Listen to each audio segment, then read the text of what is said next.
Hey, what's up guys? December 31st, and this is Phil with the 182 project.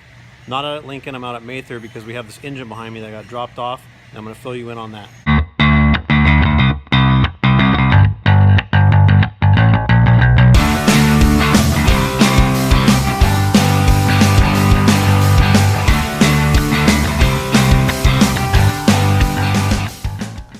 Alright, so if you guys have been following along with us, you know that we took the engine down to Lycon and Visalia.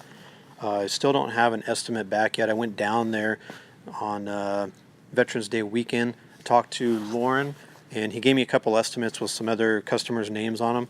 He promised to get me the estimate again, for probably the 8th time, and still nothing. So I sent them an email and I told them, you know, we're going to try to get this airplane test flown by January. This was back in November, and it's either going to be with an engine from them or without, and at this point we've kind of moved on. So went ahead and found this engine. It's a mid-time used engine from a airplane that had some wind damage. Got it out here to Mather and going through it, taking a look at everything, and most likely this is going to end up on the airplane until we can overhaul our previous engine, and then we'll either sell this other one or possibly have 2 engines. Since we'd been waiting for so long, we decided to take the wings off and have the wing fittings eddy current inspected from someone that can do the NDI inspection. So they came out, checked all the fittings, and those are good. This is the inboard rib we took off to get the fuel cells in. And here is a photo of the aft wing mount that needed to be replaced. This is inside the tank, a lot of glue, tape. And then this is that aft mount. It had a lot of corrosion and needed to be replaced. Once finished, this is a photo of the aft mount. Looks pretty good.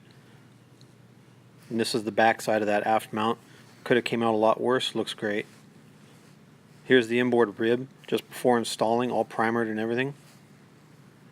And then this is also the inside of the cell again with all the glue cleaned out. Once the cell area was all retaped, we were able to put the wing cell back in. These are a couple photos of the cell prep before we put in the rib. And then this is just before riveting the rib onto the wing and finally installing that. We make sure to put everything back in with new hardware. This is the wing bolts, new and old. You can kind of see the difference between them. This is the aft left upper wing bolt that went through that the new mount, all put in, the cams adjusted, everything's set, so we could test fly it, and hopefully everything comes out the same as before we started. After getting the wings installed, we had to put the fittings back into the fuel cell. This is a photo of the forward left fitting that's sticking out of the fuel bay area. They're pretty difficult to get in. If you're doing any fuel cells, leave a comment down below and we'd be happy to share some of the things we had to do to get that fitting into the fuel cell.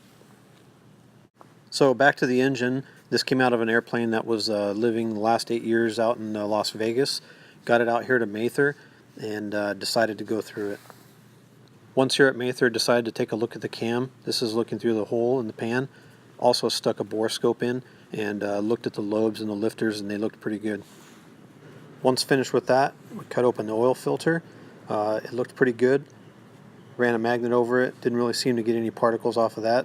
So everything looked fairly decent, and we'll go ahead and hang the engine and do a test run.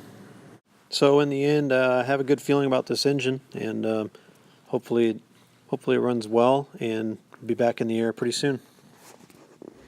Alright guys, that's all I have for now on the Project 182. If you like our videos, go ahead and subscribe and leave us some comments down below.